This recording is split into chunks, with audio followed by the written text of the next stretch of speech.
week 4 of the fantasy football season. He's a top 20 quarterbacks I'm ranking this week. One, Josh Allen of the Buffalo Bills. So this week, an amazing matchup versus the New Orleans Saints. And regardless, we know Josh Allen, he was first, second quarterback off the board. And now in more weeks than not, you could pencil him in for 25 to 30 points. So this week with the Saints coming into town in Buffalo, I think Allen goes out there once again, has a big game. Number 2, Lamar Jackson of the Baltimore Ravens. So this is a big game early on in the season for the Ravens and Lamar, and for this Kansas City team as well, because if you fall to 1-3, obviously your chances of making the playoffs are going to be tough. But Lamar Jackson, head and shoulders above everyone so far in fantasy points this season. He's spreading that football all around. Zay Flowers has gotten off to a good start, except last week it was a down game. Mark Andrews, he came on last week as well. And also, obviously, the rushing prowess of Lamar Jackson. So this week at Kansas City, the only reason he's number 2, it's a tougher matchup than what Josh Allen had, but you can't go wrong, obviously, who's 1 or 2 at the quarterback position. Number 3, Jalen Hurts of the Philadelphia Eagles. So last week he led the comeback, and he had a big game through the air, was Jalen Hurts for this Philadelphia Eagle team. And when you got players like A.J. Brown, Devonta Smith, Dallas Goedert, you got to utilize him a little bit more. And last week he could spread the football around and make the big plays once again. That's exactly what he did. So this week, I think he goes out there as Hurts, has a big game once again in Tampa Bay, and this could be a high scorer as well. Number 4, Jaden Daniels of the Washington Commanders. So Jaden Daniels, he's limited in practice. This first day of practice was Jaden Daniels, and he's ready to play. Last week mentally he was ready to play, but obviously his body didn't give him the go. But this week in the matchup with the Atlanta Falcons, a defense that got torched by the Carolina Panthers last week, Jaden Daniels, even let's say he's 60-70%, I think he could go out there and get the job done, even though he might be down Terry McLaurin in this one. Number 5, Justin Herbert of the Los Angeles Chargers. So Herbert, what a receiving room it's been for him over there with Keenan Allen, Lad McConkey, Quentin Johnston to start the season. Amari Hampton broke out of the backfield with 60 receiving yards last week. And this week I know it's a cross-country trip, which sometimes it's a trap game and gets tricky. And this New York Giant team, I think, is going to have energy with the rookie Jackson Dart in their quarterback. But I think Justin Herbert goes out there, like I said, with all these great options in the offense and puts up the good numbers once again. Number 6, Drake May of the New England Patriots. Drake May, he's turning into a quarterback that obviously they don't have the greatest options in the passing game is this New England Patriot team, but Drake May can do it all. He can make the throws, spreads that football out, he gets it to the open man, and he goes through his read process pretty good. And also as well, he's got some wheels on him where he could get you 30-40 rushing yards per week sometimes is Drake May. So this week in a good matchup versus the Carolina Panthers, I think he goes out there once again and is a good game. Number 7, Jordan Love of the Green Bay Packers. So Jordan Love, it's been a shaky start for him, a couple decent games, and then last week the Cleveland Browns shut down this Packer offense pretty much that whole ball game. But this week I think Jordan Love goes out there. They're versing the Dallas Cowboys in Jerry World, and last time he was there in a playoff game, he lit them up, throwing that football all over the yard. And I think we're going to see a similar performance from him. And obviously, this Packer team, they're going to want to get the win for Micah Parsons, their new teammate, who they got from the Cowboys right before the season started. So even with limited weapons and pretty much Josh Jacobs, Tucker Kraft, the only guys he can rely on week in and week out, I still think Love goes out there, has a good performance. Number 8, Caleb Williams. In terms of real life, I don't think he's that good of a quarterback. He don't make his reads. He's not into the playbook much. Very inaccurate. Holds on to the football a lot. But in terms of fantasy football, 20 points or more every week so far to start the season. And last week he exploded with over 35 fantasy points was Caleb Williams. So him and Rome Odunze, they're putting up a lot of points. They're making plays. DJ Moore, he hasn't been good this season, but last week he did find the end zone. And Caleb Williams as well also has the rushing upside. So this week in a matchup at the Vegas Raiders, where their defense is pretty much up there with the Dallas Cowboys, who could be the worst defense in the league, I think Williams, even on the road, goes out there and has a good game. Number 9, Patrick Mahomes of the Kansas City Chiefs. So this week, middle of the pack matchup, Baltimore obviously is vulnerable to giving up points. They gave up over 35 points last week to the Lions. And then in week 1, 41 points to the Buffalo Bills. So Patrick Mahomes and this Chief team, they grinded it out last week, won the ball game where they didn't score many touchdowns. Bucker came up big with some big field goals in that game. And this week versus the Ravens coming in to Arrowhead, and possibly Xavier Worthy returning, where he's logged a full practice this week. It's obviously going to help this offense, even if he's not 100%. with the shoulder injury, and we know Patrick Mahomes, he always has had a great track record versus the Ravens.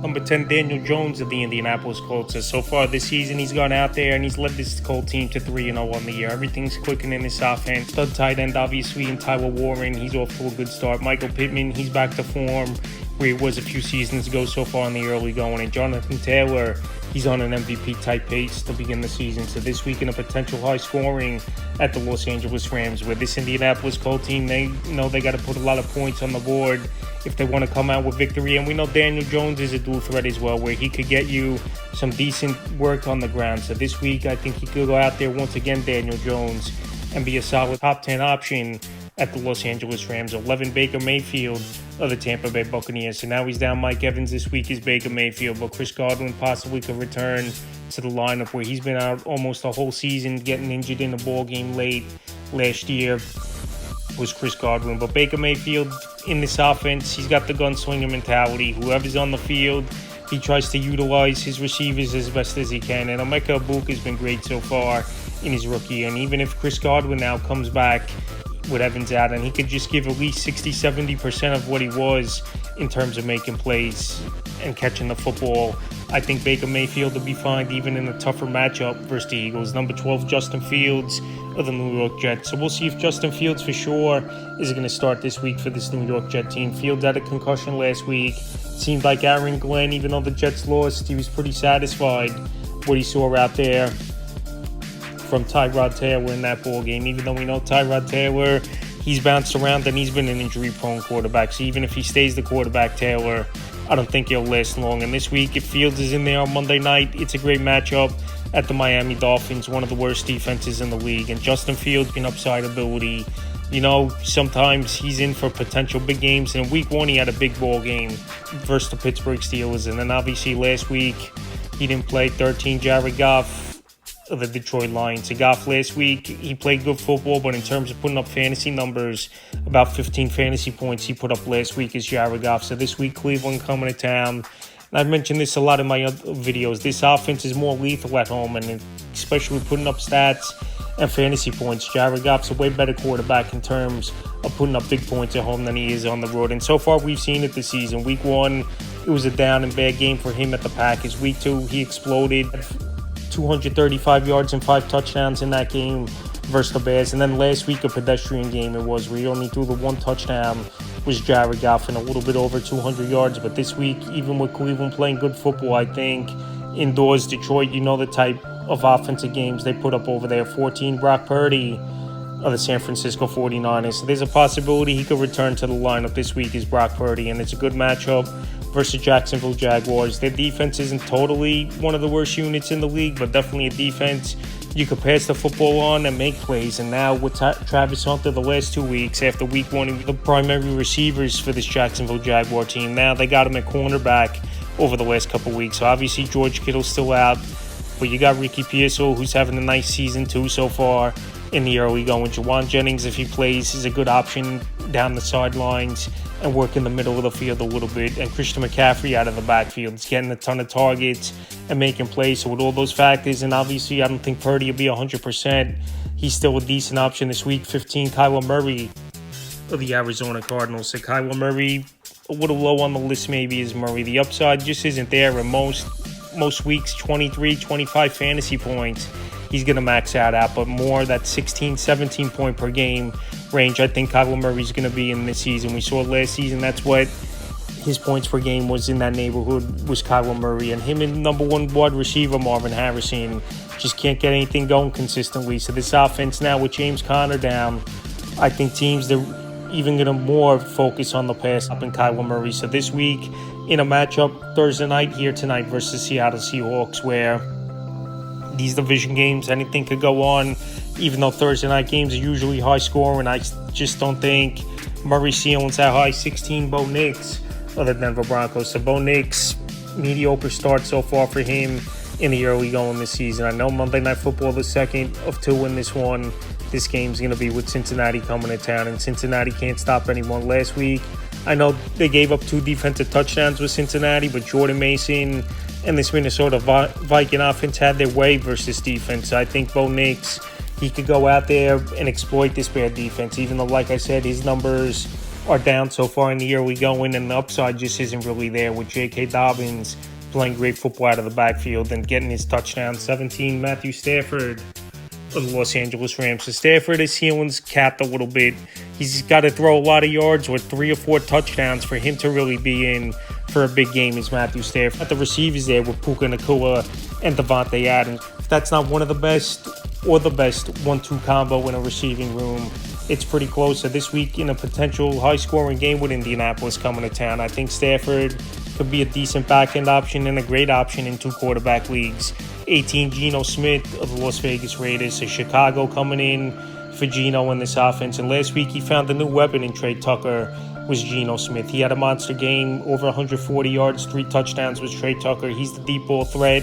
And he's not scared to work the middle of the field a little bit as well. And if Brock Bowers now could get a little bit healthier, where he's had a bad knee over the last couple weeks after he had a big week 1 was Brock Bowers. Then this offense really could get going. And this week it's a beatable matchup versus the Bears. 19, Dak Prescott of the Dallas Cowboys. So this week I'm totally out on Prescott. I don't think the upside's going to be there versus arguably the best defense in the league coming in the Green Bay Packers. And obviously, you know, the juices are flowing for Micah Parsons. Supposedly he wanted to be a lifelong Cowboy, and Jerry Jones called his bluff after he demanded a trade and traded him off to the Green Bay Packers. So with a lot of emotions for Parsons, and this defense already one of the better units in the league, and being embarrassed blowing that game last week was this Green Bay Packer team. I think they take it out on Dak and the Cowboys, and like I said, with no CeeDee Lamb, it's going to be tough for him to consistently move the football down the field. And the 20th and final quarterback I'm ranking is Tua of the Miami Dolphins. So Tua so far has been a serviceable quarterback